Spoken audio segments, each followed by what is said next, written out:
Pria gendut ini sangat jago makan. Tiap kali makan kentang goreng pasti akan masukin ke mulut hingga penuh. Kue juga langsung dimakan satu potongan. Orang lain biasanya 10 orang duduk satu meja makan sama-sama. Tapi pria ini bisa menghabiskannya sendiri, sehingga membuat bos pemilik restoran kesal. Tapi setelah terpikir ia beberapa hari lagi akan pergi, pun mulai memberinya toleransi. Tak disangka ia yang karena makan terus telat naik bus. Bos ingin memanggilkan mobil untuk mengantarnya, tapi ia hanya tersenyum dan mengeluarkan kartunya.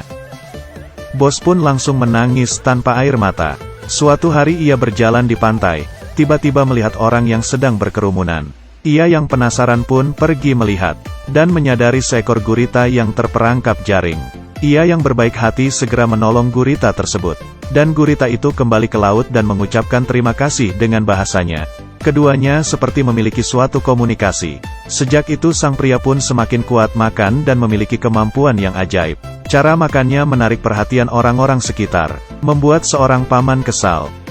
Ternyata putrinya menderita anoreksia, hanya bisa mengandalkan obat untuk bertahan hidup. Sang pria yang setelah mendengar itu membawakan sepiring makanan ke samping sang gadis, dan mengatakan beberapa kalimat di telinganya. Setelah itu sang gadis yang tidak memiliki nafsu untuk makan, pun mulai mengambil alat makan dan memakannya. Sang paman yang melihatnya pun terdiam. Sejak itu sang pria menjadi orang yang dikagumi. Banyak orang yang datang hanya untuk melihatnya makan. Suatu hari di saat ia sedang bermain di kolam renang dan ketiduran. Di dalam mimpinya ia bertemu dengan gurita yang dulunya ia tolong. Setelah siuman seluruh badannya terasa sakit. Badannya yang terluka bakar karena sinar matahari membuat seorang pelayan wanita merasa sedih. Keesokannya ia memberikannya beberapa lidah buaya. Ia mengoleskan ke seluruh badannya dan terasa ada sedikit terobati. Pelayan di sampingnya pun tersenyum senang. Sang pria yang sedang mengolesi badannya terlihat seksi. Dengan cepat menarik perhatian seorang wanita yang jomblo. Ia pun tidak tahan dan menawari untuk membantunya. Dan hal itu membuat sang pelayan menjadi kesal. Di malam hari mereka bersama-sama. Keesokannya sang wanita pergi dan meninggalkannya kertas. Sejak itu daya tariknya menjadi lebih kuat. Ia menjadi pria yang populer di mata tiap perempuan. Tiap dia muncul di suatu tempat, selalu menarik perhatian para wanita. Dalam waktu yang cepat, ia bisa bersama dengan wanita lain. Dengan cepat pula di meja penuh dengan kertas-kertas yang ditinggalkan tiap wanita. Obat diabetesnya telah habis. Tapi ia tidak memedulikannya, dan pergi makan sepuasnya. Bos restoran yang mengetahui hal mengenainya menghampirinya.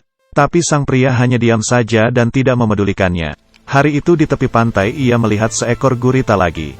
Dan ia mendapatkan kemampuan yang lebih kuat lagi. Di perjalanan pulang ia menabrak. Seorang pria jatuh dari pohon kelapa dan pingsan. Tangannya dengan pelan memegang kepalanya. Beberapa detik kemudian ia pun langsung bangun seperti tidak terjadi apa-apa.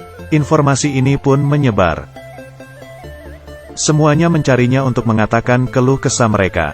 Dan ia selalu bisa menyembuhkan masalah mereka. Dengan cepat para turis menyelesaikan perjalanan ini. Mereka mengucapkan perpisahan kepadanya. Tapi semuanya merasa tidak tega. Karena mereka berpikir ia adalah seorang berkemampuan lebih. Setelah para turis pergi, sang pelayan akhirnya tenang. Ia menghampiri sang pria dan mengeluarkan keluh kesahnya. Kemudian mereka pun bersama-sama. Pria gendut ini sangat jago makan. Saat baru sampai di pulau, restoran sangat kelihatan mewah dan kaya makanan. Tapi setelah beberapa bulan, dengan cepat ia sudah menghabiskan bahan-bahan mereka. Restoran tidak ingin makanannya tidak cukup untuk dihidangkan ke tamu lain. Tapi sang pria tetap saja tidak bersedia untuk pergi. Yang lebih parah adalah, karena peperangan, pengiriman bahan makanan ke pulau tidak bisa masuk. Sang pria yang kekurangan makanan, badannya pun mulai lemah. Hingga memerlukan bantuan untuk memberinya makanan. Bahkan jika makanannya yang sulit dimakan tetap harus dimakan. Ia pun tetap menelannya dengan paksa. Hingga pada akhirnya tidak ada makanan apa-apa. Ia datang ke suatu tempat dan melihat turis yang sudah pingsan karena kelaparan. Ia segera melepas bajunya dan mulai memakannya. Setelah memakannya, ia datang lagi ke tepi pantai. Gurita itu muncul lagi dan mengeluarkan suara. Di saat bos dan pelayan melihat si pria perlahan-lahan masuk ke laut. Film ini pun selesai. Restoran mulai kembali seperti biasa. Tapi bagi si pelayan, Tidak ada si pria, restoran seperti ada sesuatu yang kurang. Di bawah usaha semua orang. Mereka membuat bentuk sang pria dan menjadikannya patung untuk disembahkan. Juga menjadi simbol di pulau tersebut. Film ini berjudul, All You Can Eat Buddha. Teman-teman yang tertarik bisa mencari filmnya. Sampai jumpa di video selanjutnya.